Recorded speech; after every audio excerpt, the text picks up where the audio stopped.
भंडारा जिल्ह्यात काल संध्याकाळी आलेल्या तुफानी वादळ वाऱ्यामुळे पवनी येथे 57 फूट उंचीची बुद्ध मूर्ती कोसळल्याची घटना समोर आली आहे। त्याचप्रमाणे मोठ्या प्रमाणावर रस्त्यालगत असलेले झाड देखील कोसळल्याने काही काळपर्यंत रस्त्यावर वाहतुकीस अडचणी निर्माण झाली होती, तर काही ठिकाणी घरावरील टिनाचे छप्पर उडाल्याने मोठी अडचण निर्माण झाली। पवनी शहरातील ऐतिहासिक बौद्ध स्तूपाजवळील चंद्रमणी बुद्ध विहाराच्या प्रांगणात असलेली बुद्ध मूर्ती कोसळली।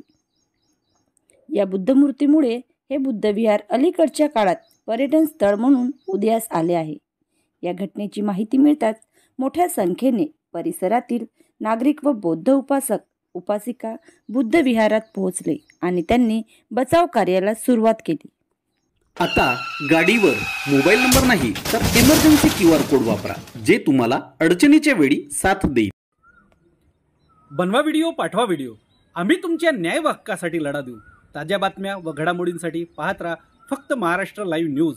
आजच आमच्या चॅनलला सबस्क्राईब करा, शेअर करा, कमेंट करा आणि हो, बेल आयकॉन दबायला विसरू नका। जय महाराष्ट्र।